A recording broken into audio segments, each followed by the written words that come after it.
क्या गिरफ्तार होंगे सीएम अरविंद केजरीवाल? क्या मनीष सिसोदिया और संजय सिंह के बाद अब शराब घोटाले मामले में दिल्ली के मुख्यमंत्री अरविंद केजरीवाल की बारी है? प्रवर्तन निदेशालय शराब घोटाले में पूछताछ के लिए अरविंद केजरीवाल को 3 समन जारी कर चुका है, लेकिन तीनों समन केजरीवाल उस पर पेश नहीं हुए। कल देर रात अचानक आम आदमी पार्टी के शीर्ष नेताओं ने दावा किया कि डर है कि शराब घोटाले में आज ही प्रवर्तन निदेशालय अरविंद केजरीवाल को गिरफ्तार कर सकता है। आपको फिर बता दें कि ईडी ने कल अरविंद केजरीवाल को पूछताछ के लिए बुलाया था, लेकिन निजी तौर पर पेश होने की जगह केजरीवाल ने ईडी को यह जवाब भेजा कि समन में साफ नहीं है कि उन्हें क्यों बुलाया जा रहा है। उन्होंने कहा कि समन में यह स्पष्ट नहीं है कि वो सीएम के तौर पर बुलाए जा रहे हैं या फिर आम आदमी पार्टी के संयोजक के तौर पर, वो गवाह के तौर पर बुलाए जा रहे हैं या फिर संदिग्ध के तौर पर। केजरीवाल के जवाब में आप नेताओं की तरफ से जताई जा रही गिरफ्तारी की आशंका पर आम आदमी पार्टी और बीजेपी के बीच जुबानी जंग एक बार फिर से तेज हो गई है। तो शराब घोटाले मामले में आज क्या अरविंद केजरीवाल की गिरफ्तारी हो सकती है, ये एक बड़ा सवाल है। हमने बहुत स्पष्ट तौर पे कहा है कि ईडी का कोई भी सवाल है तो अरविंद केजरीवाल जी को एक क्वेश्चनेयर के तौर पे भेजा जाए। लेकिन ऐसा क्या सवाल है जो वो कागज में लिख के नहीं भेज सकते? ऐसा क्या सवाल है जिसके लिए उनको अरविंद केजरीवाल जी को समन ही करना है, उनको ईडी के ऑफिस ही बुलाना है? ये बिल्कुल साफ है कि अरविंद केजरीवाल जी को लोकसभा के चुनाव से पहले गिरफ्तार करने की साजिश है।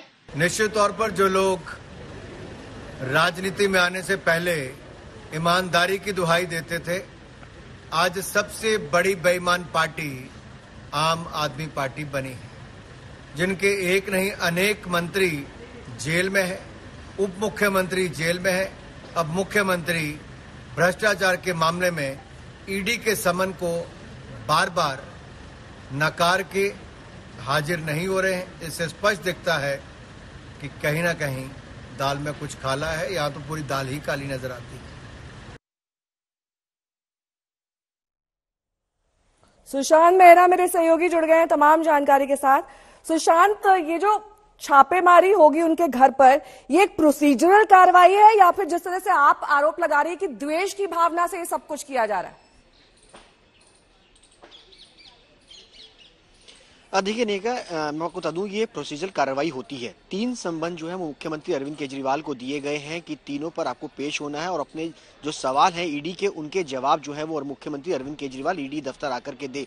लेकिन मुख्यमंत्री अरविंद केजरीवाल की तरफ से तीनों ही नोटिस का जब जवाब दिया गया, उसमें ये कहा गया है कि उनको जो नोटिस दिया गया है वो द्वेष की भावना से दिया गया है। उसमें कोई ये पूरी तरीके से क्लियर नहीं है कि उनको किस हैसियत के तहत उनको सम्मान जो किया जा रहा है वो किस वजह से किया जा रहा है। मुख्यमंत्री आवास के बाहर की ये तस्वीरें हैं जहां पर सुबह के वक्त सुरक्षा व्यवस्था जो है वो बढ़ाई गई थी, तमाम जो गेट्स है वो बंद कर दिए गए थे।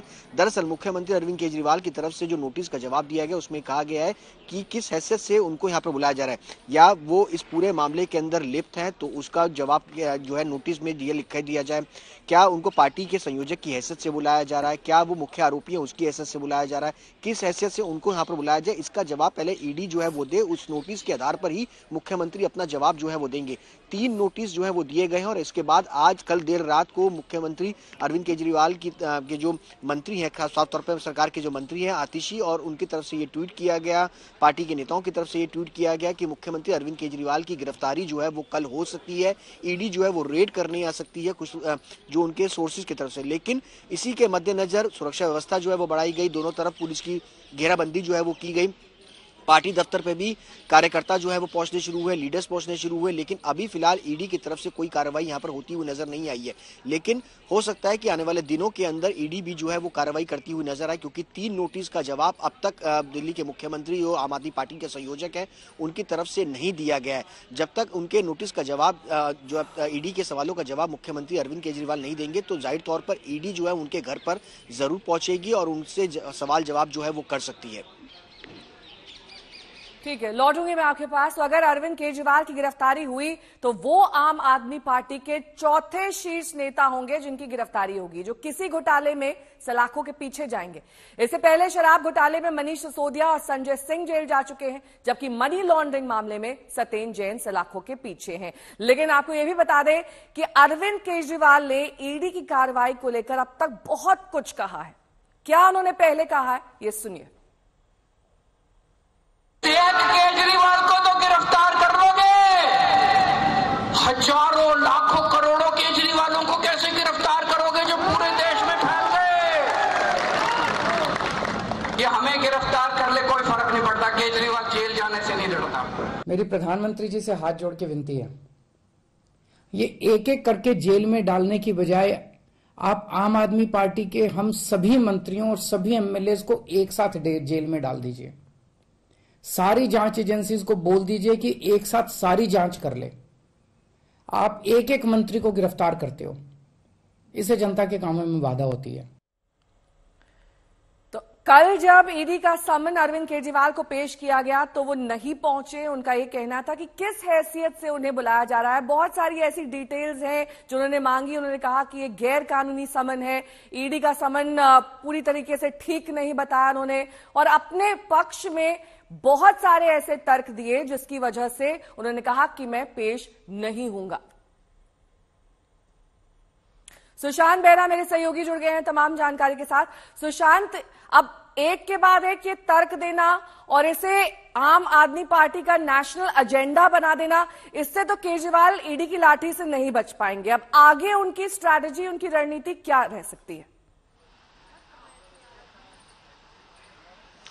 देखिए, मैं आपको बता दूं नेहा कि 2024 लोकसभा का चुनाव मई और अप्रैल के आसपास लोकसभा चुनाव होंगे। बीजेपी पूरी तरीके से चुनावी मूड में जो है वो उतर चुकी है। केजरीवाल ये तरीके से जानते हैं, आम आदमी पार्टी ये अच्छी तरीके से जानती है कि लोकसभा चुनावों के अंदर ईडी अगर इस तरीके से कार्रवाई करती है तो एक सिंपैथी वोट बैंक जो है वो उनको मिल सकता है। और यही वजह है कि ईडी को लेकर के आम आदमी पार्टी पिछले लंबे वक्त से, जब से दिल्ली के उप मुख्यमंत्री मनीष सिसोदिया की शराब नीति घोटाले को लेकर के गिरफ्तारी हुई, उसके बाद आम आदमी पार्टी के राज्यसभा सांसद संजय सिंह की गिरफ्तारी हुई, उसके बाद से आम आदमी पार्टी जो है वो लगातार ईडी का जो मुद्दा है वो उठा रही है। इंडिया अलायंस भी जो है वो लगातार, जो विपक्षी दल है वो भी इसको मुद्दा बना रहे हैं। यहाँ कहीं ना कहीं आम आदमी पार्टी ये जानती है कि अगर ईडी की इस तरीके से कार्रवाई हो रही है तो उसको कहीं ना कहीं बीजेपी के खिलाफ जो है काउंटर के रूप में जो है वो लोगों को एक साथ लाने की कोशिश जो है वो आम आदमी पार्टी की तरफ से की जाए। आम आदमी पार्टी के साथ आज जिस तरीके से देखा जाए तो आम आदमी पार्टी की तरफ से कल जिस तरीके से दावा किया गया, उसके बाद आम आदमी पार्टी के जो कार्यकर्ता हैं दिल्ली भर के, वो आम आदमी पार्टी के दफ्तर पर सुबह के वक्त इकट्ठा होने शुरू हुए। यानी सीधे तौर पर कार्यकर्ताओं को एकजुट करने की कोशिश, नेताओं को एकजुट करने की कोशिश, तमाम विपक्षी दलों को एकजुट करने की कोशिश जो है वो कहीं ना कहीं स्ट्रेटेजी के अंदर नजर आ रही है कि आम आदमी पार्टी लोकसभा चुनावों से पहले बीजेपी पर एक काउंटर करने की कोशिश यहाँ पर करती हुई दिखाई दे रही है। कि इस मुद्दे को लेकर के तमाम विपक्षी दल, इससे पहले अगर देखा जाए तो राहुल गांधी भी इस मुद्दे को उठाते रहे हैं, सोनिया गांधी भी मुद्दे को उठाती रही हैं, तो तमाम विपक्षी दल एजेंसीज को लेकर के बीजेपी पर, केंद्र सरकार पर हमलावर हैं। और यही स्ट्रेटेजी है कि आने वाले दिनों के अंदर इसको एक बड़ा मुद्दा बनाकर के जो है वो देश की जनता के सामने जो है वो रखा जाए। ठीक है, मैं लौटूंगी आपके पास सुशांत। इस बीच आर पार की जंग तेज है, लगातार बीजेपी हमलावर है, कह रही है कि केजरीवाल अगर इतने ही पाक साफ हैं तो ईडी के सामने पेश क्यों नहीं हो जाते। आपको सुनाते हैं गोपाल राय, जो कि आपके नेता हैं, उनका क्या कुछ कहना है, और साथ ही उनके जवाब में बांसुरी स्वराज क्या कुछ कह रही, सुनिए। ईडी बार बार समन देकर के क्यों बुलाना चाहती है, क्या पूछताछ करना चाहती है? ईडी चुप है, ईडी के पास इसका कोई जवाब नहीं है। जवाब देने ईडी का अधिकारी नहीं आ रहे। सुबह से ही भारतीय जनता पार्टी के नेता जवाब देने आ रहे। क्या ईडी ही बीजेपी है, बीजेपी ही ईडी है? ईडी की ही बीजेपी है, बीजेपी की ही ईडी है? मुझे एक अनुमान और लगता है कि वो चाहते हैं कि एक स्वांग रचा जाए जहां पर ईडी मजबूर हो जाए non bailable arrest warrants issue करने के लिए, ताकि अरविंद केजरीवाल जी जो इतने खास वीवीआईपी आदमी हैं वो त्राहिमाम कर सके और एक पूरा स्वांग रच सके पूरे देश के समक्ष, जहां पर उनको अरेस्ट करा जाए या उनको जांच के लिए ईडी उनके घर तक आए। चलिए अब आपको दिखा देते हैं वो लेटर, वो चिट्ठी जो अरविंद केजरीवाल ने ईडी को लिखी है। समन पेश होने के बाद वो क्यों नहीं ईडी के सामने पेश हो रहे हैं। ये चिट्ठी वही जवाब है जो ईडी को दिया गया है चीफ मिनिस्टर की ओर से। उनका कहना है कि ये मसला काफी गंभीर है, हाजिरी के लिए आपने कोई जवाब नहीं दिया है। उन पहलुओं को दोहरा रहा हूं जो मेरे जवाब में शामिल है।